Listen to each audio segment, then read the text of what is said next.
Porque una ciudad perdida en el desierto hizo temblar a toda Europa medieval.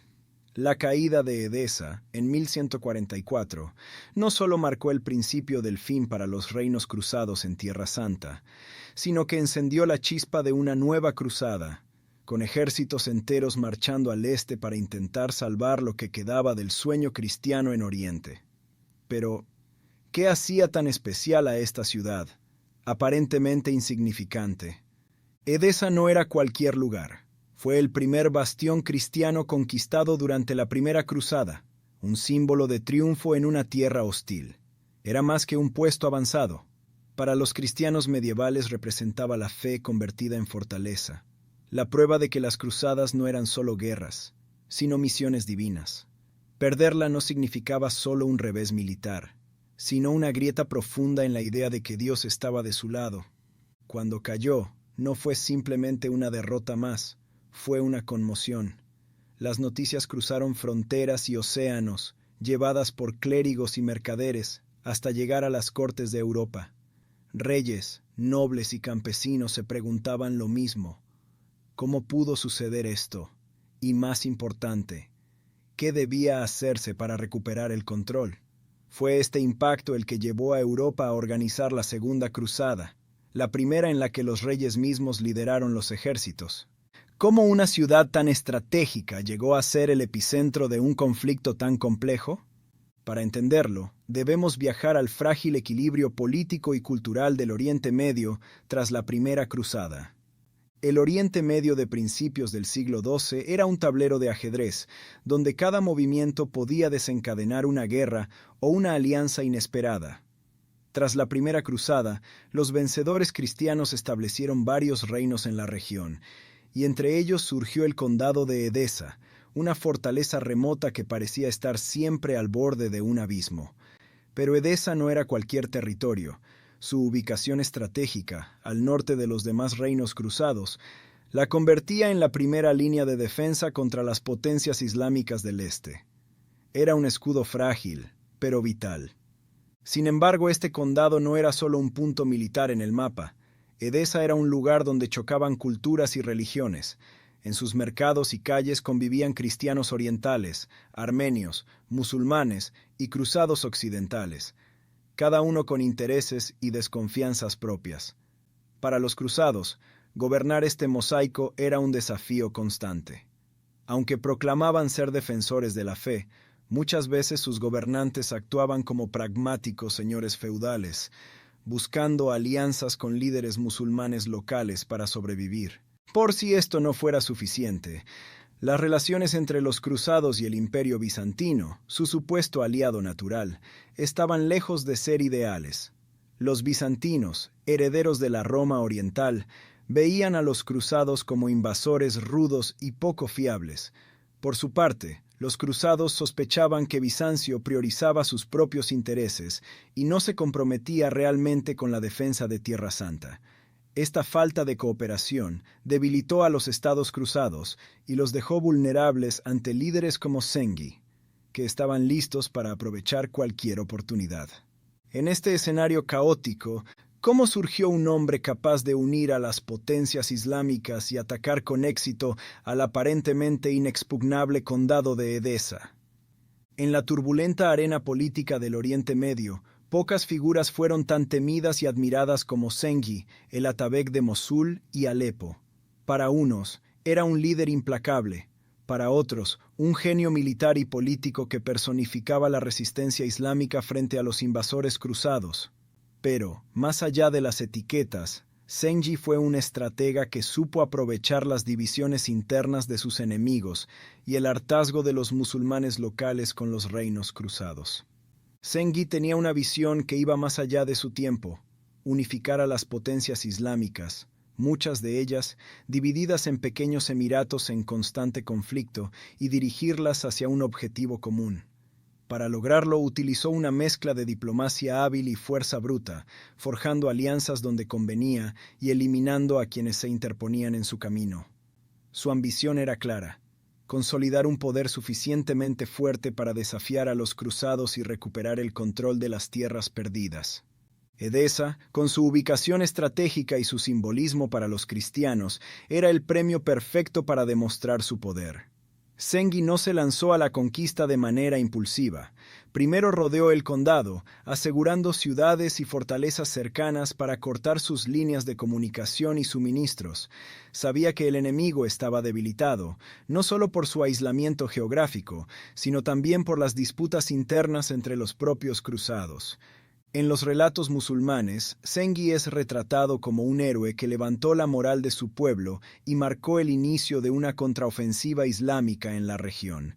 En Europa, sin embargo, su nombre se convirtió en sinónimo de amenaza. Para los cruzados, Zengi era la encarnación de un enemigo astuto e implacable, cuya victoria en Edesa rompió la ilusión de que los reinos cristianos en Tierra Santa eran invulnerables. ¿Cómo logró Zengi finalmente tomar Edesa y qué destino aguardaba a sus habitantes? El asedio de Edesa en 1144 fue más que una batalla. Fue una tormenta perfecta, el desenlace inevitable de años de debilidad interna y decisiones fatales entre los cruzados.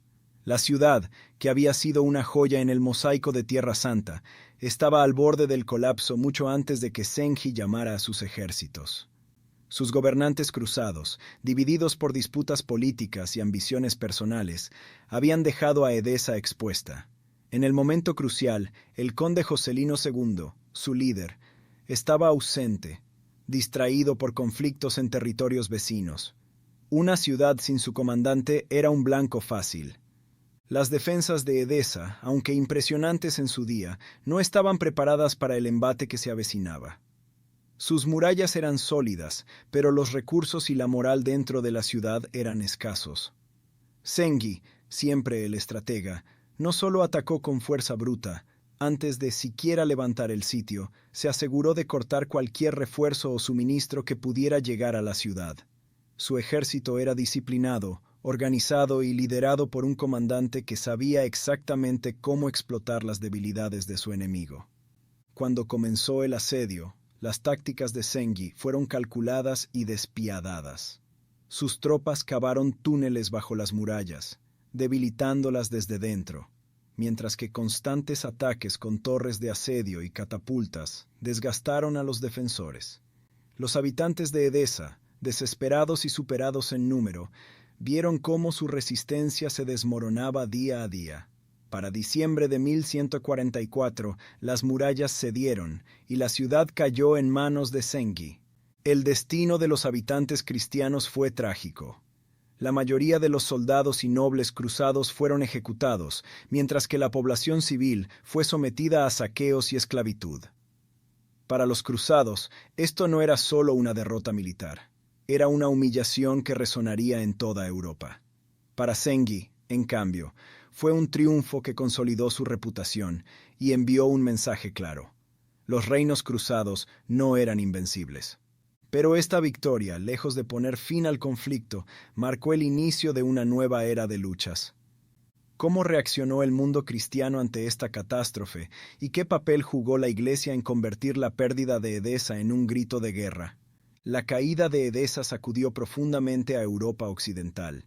Las noticias viajaron a través de clérigos, comerciantes y peregrinos, llevando relatos de horror que pronto se convirtieron en el centro de los sermones. La Iglesia, liderada por el Papa Eugenio III, transformó esta tragedia en un grito de guerra. En su encíclica Quantum Praedecessores, llamó a una segunda cruzada, apelando a la memoria de la primera cruzada y al deber cristiano de recuperar Tierra Santa. Figuras como el rey Luis VII de Francia y el emperador Conrado III respondieron al llamado, viendo en la cruzada tanto una misión religiosa como una oportunidad política. Sin embargo, desde el inicio, las dudas de algunos nobles y la falta de unidad entre los cruzados señalaron posibles problemas.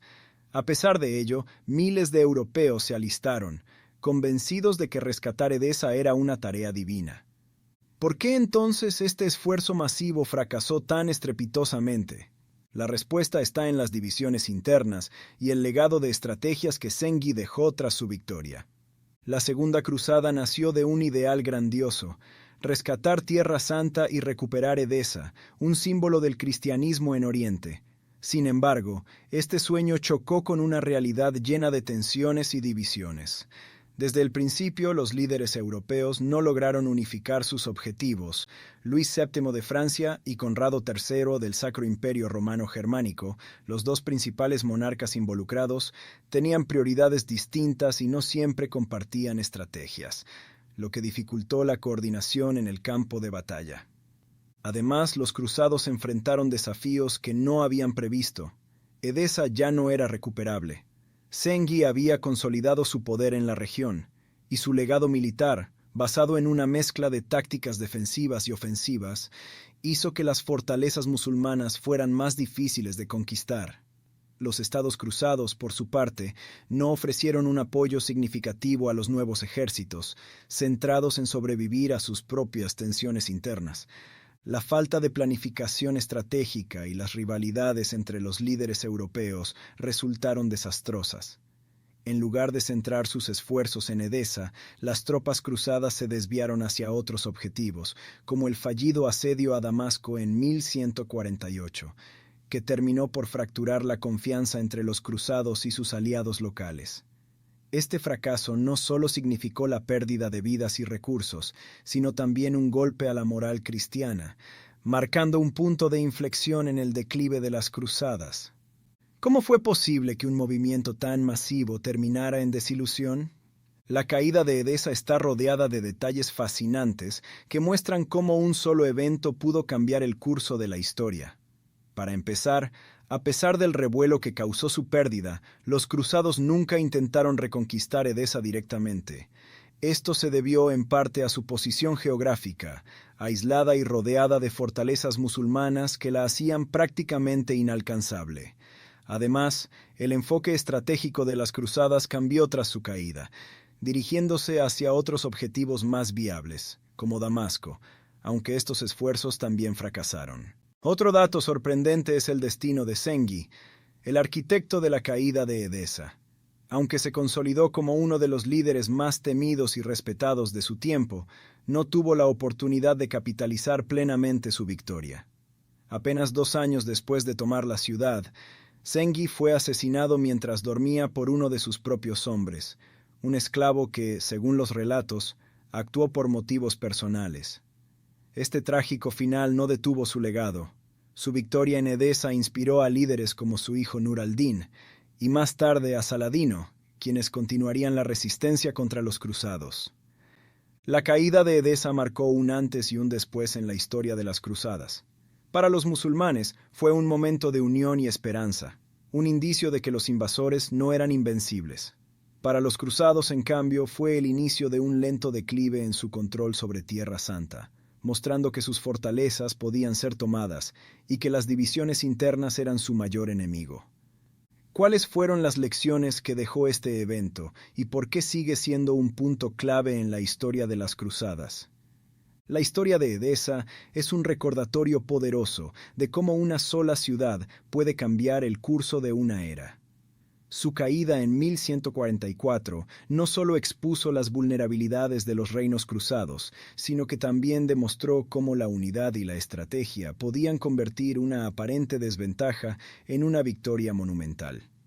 Para los musulmanes, Edesa fue el comienzo de una contraofensiva que redefiniría el equilibrio de poder en Oriente Medio. Para los cristianos, marcó el inicio de un declive lento pero inevitable en sus esfuerzos por dominar Tierra Santa. La Segunda Cruzada, nacida de la pérdida de Edesa, mostró que los ideales grandiosos de rescatar la fe a menudo chocaban con las realidades de la política y la división. Al final, Edesa no fue reconquistada, pero su memoria persistió como un símbolo de lo que se podía ganar y perder en el crisol de las cruzadas. Hoy, Edesa nos invita a reflexionar sobre los impactos de las luchas internas, las alianzas improbables y las decisiones que, en su momento, parecían simples pero cambiaron el curso de la historia. ¿Qué otras ciudades, olvidadas por el tiempo, escondieron en sus murallas los secretos del destino de civilizaciones enteras? Déjanos tu opinión en los comentarios y no olvides darle like, suscribirte al canal y activar nuestras notificaciones. Sigue con nosotros en Viajando en el Tiempo.